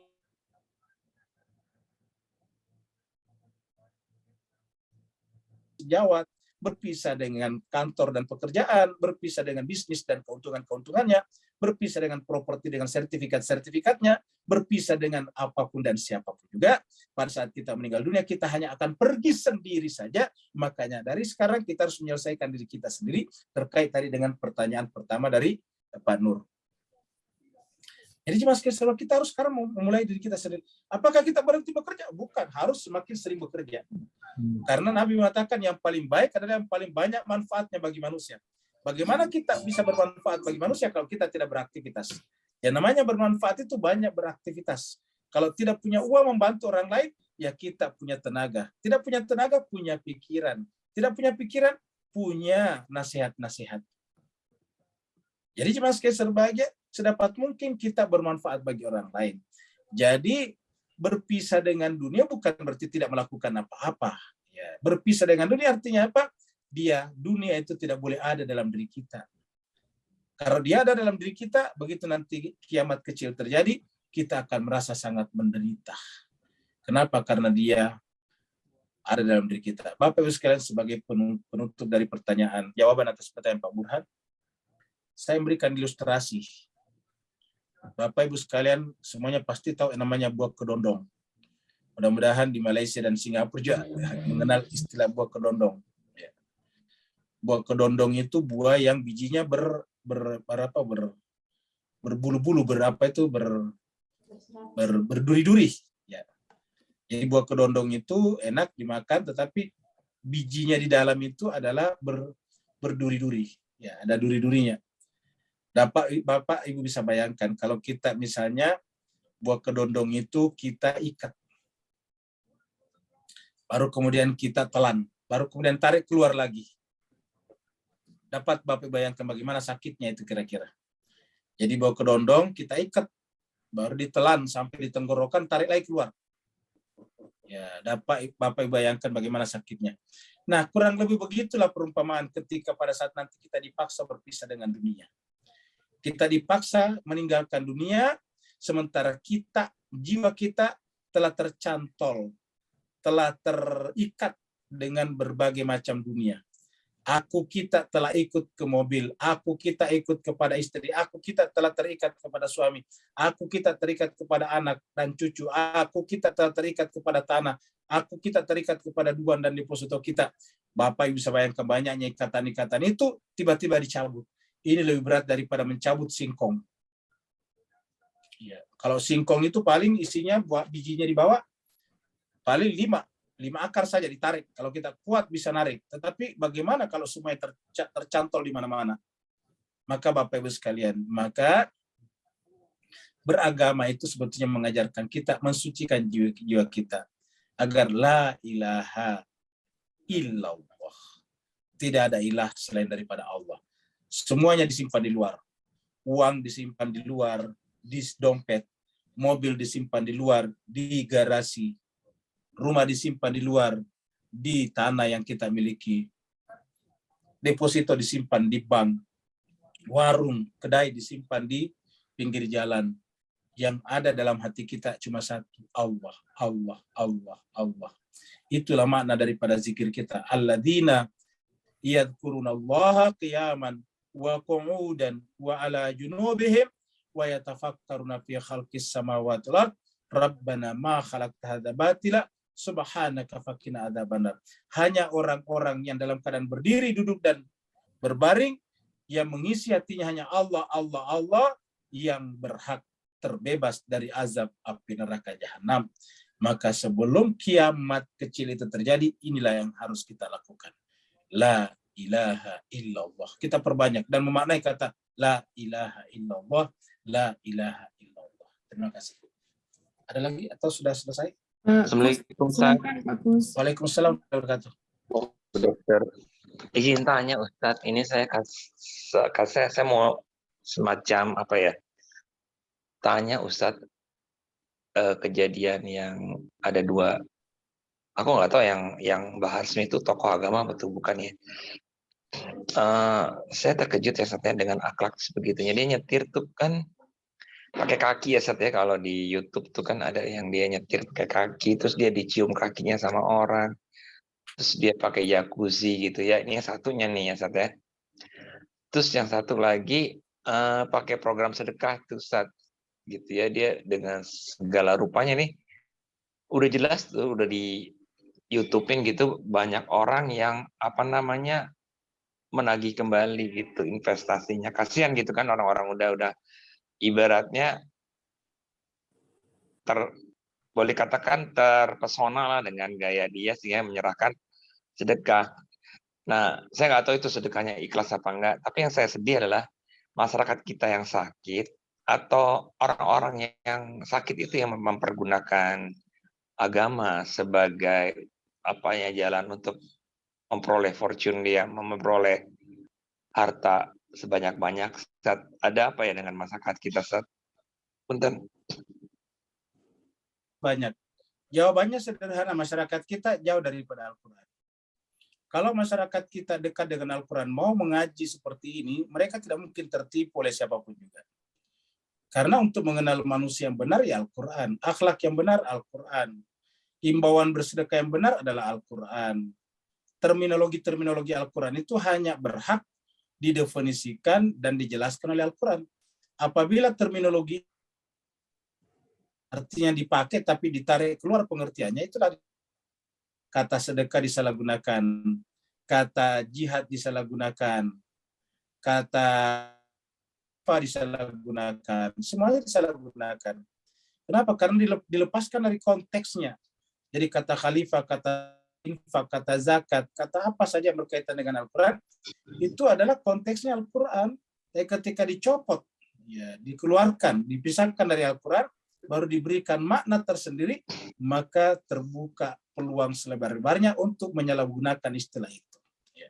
Anak yatim dalam Al-Quran banyak. Kalau anak yatim itu ditarik keluar, itu bisa disalahgunakan. Ya. Semuanya bisa disalahgunakan. Orang miskin dalam Al-Quran banyak. Kalau bisa ditarik keluar, itu bisa disalahgunakan. Tiba-tiba yang kita gunakan menafsirkan kata yatim, miskin, dan sebagainya itu adalah di luar Al-Quran. Itulah sebabnya Al-Quran mengatakan betapa banyak orang yang merasa atau mengaku berbuat baik, padahal itu sebetulnya tidak baik. Kenapa merasa mengurusi anak yatim, merasa mengurusi sedekah dan sebagainya, tetapi ternyata tidak seperti itu. Jadi jawabannya Mas Kus, kalau Mas Kus ikut prihatin, ajaklah teman-temannya, sahabat-sahabatnya, keluarganya bergabung dengan majelis taklim kita di sini. Karena sebabnya memprihatinkan bahwa semakin di tengah-tengah masyarakat kita awam dengan Al-Quran, Al-Quran secara sungguh-sungguh. Kita ini kajian Al-Qurannya 3 kali seminggu, tahun pesertanya cuma itu 100-an orang. 100 orang dari 100 juta penduduk Asia Tenggara. Ya. Jadi 100 orang dari 300 juta penduduk Muslim. Ada Indonesia, ada Malaysia, ada Singapura yang bersungguh-sungguh mempelajari Al-Quran itu sangat sedikit. Nah, sehingga begitu ketika ada orang muncul dengan menggunakan terma-terma Al-Quran, sedekah dan sebagainya, ya merasa dirinya beragama, padahal ternyata disalahgunakan istilah itu oleh orang-orang yang tidak bertanggung jawab. Seperti itu. Ada lagi kalau tidak? Ya. Ustaz, tapi kan kita kan belajar Al-Quran dari kecil ya, Ustaz, ya, ngaji itu. Apa nggak tertanam ya? Maksudnya tidak. Nah, yang dipelajari kan cuma bacanya, Mas Kus. Yang kita katakan pelajari di sini tadabbur kan. Al-Quran itu bahasanya afala tadabbarun Al-Quran. Apakah sudah mentadabburi Al-Quran? Terminologi khalifah misalnya, apa itu yang ada di masyarakat kita? Terminologi sedekah tadi, apa seperti itu di masyarakat kita? Jadi yang kita bicarakan di sini membaca, mempelajari Al-Quran, Mas Kus, adalah tadabbur. Ya. Al-Quran mengatakan afala yatadabbarun Al-Quran. Kenapa mereka tidak mentadabburi Al-Quran? Jadi bukan hanya sekedar membaca. Membaca, menghafal, sama aja tidak. Kalau tidak ngerti isinya, coba lihat itu. Anak-anak diperkosa sampai berapa orang hamil. Coba. Itu kan tahfiz, pesantren tahfiz. Ya. Jadi yang kita bicarakan di sini, ingat. Afala yatadabbarun Al-Quran. Surat An-Nisa ayat 83. Afala yatadabbarun Al-Quran. Walau kana min indi gharillah lawajadu fi ikhtilafan katsira. Jadi artinya kita harus mentadabburi Al-Quran dengan menggunakan prinsip-prinsip rasionalitas akal. Karena Al-Quran mengatakan kenapa mereka tidak mentadabburi Al-Quran. Andai kata Al-Quran itu berasal bukan dari sisi Allah, pasti akan terjadi kontradiksi-kontradiksi di dalamnya. Nah, bagaimana kita tahu terjadi kontradiksi? Kalau hukum kontradiksi kita tidak kenal. Maka kita harus tahu namanya prinsip-prinsip tanakut, prinsip-prinsip kontradiksi. Seperti itu. Makasih, Ustaz. Ya, ada lagi? Ustaz. Ya, silakan. Ustaz. Tadi beberapa kali Ustadz menyatakan bahwa derita itu jika kita dipaksa berpisah dengan sesuatu yang kita sukai atau sayangi. Nah, cuman berarti kita sebagai manusia memang kadang-kadang juga perlu derita, Ustadz, ya. Karena kalau dengan derita itu kadang kita menjadi sadar, oh, saya sebenarnya butuh, atau saya sebenarnya dengan penderitaan itu kita jadi kadang lebih bersyukur dengan penderitaan. Berarti sebenarnya derita itu juga kita butuhkan. Mohon pencerahannya, Ustaz. Sebagai pertanyaan dokter menarik. Jadi sebetulnya kalau dalam sebetulnya menarik. Itu sebabnya kita diwajibkan berpuasa. Iya. Apa itu berpuasa? Menderita. Ya. Iya itu saya ingatnya. Jadi itu pada saat kita berpuasa kita dipaksa menderita. Ya. Iya. Jadi kita dipaksa menderita untuk tidak makan, tidak minum, tidak bersua dengan istri atau suami kita. Iya. Nah itu kan menderita sebetulnya. Karena di balik penderitaan itu kita menemukan hakikat sesuatu. Pada pertemuan lulu, mutiara, semakin di dalam itu semakin bagus mutunya. Jadi semakin dalam kita menyelam di lautan, semakin bagus mutu mutiara yang kita temukan. Nah, bagaimana caranya kita menyelam? Ya tentu menderita. Menderita kenapa? Karena pernapasan, kuping, harus butuh udara yang lebih besar, tabung oksigen harus lebih. Ke kedalaman itu juga adalah penderitaan. Jadi penderitaan itu sebetulnya adalah sesuatu yang indah. Karena hanya dengan membuat menderita badan kita, jiwa kita temukan. Selama kita tidak membiasakan diri menderita badan kita, maka keindahan jiwa kita tidak temukan. Karena keindahan jiwa itu adalah bagai mutiara yang hanya bisa kita temukan di kedalaman lautan atau samudra. Maka menderita itu sebetulnya bahasa orang awam. Ya, bagi orang-orang para nabi dan orang-orang suci, justru yang disebut penderitaan itu adalah keindahan. Itulah sebabnya Zainab mengatakan, ma ra'aitu illa jamila. Tidak ada lagi yang kusaksikan kecuali keindahan. Iya Ustaz.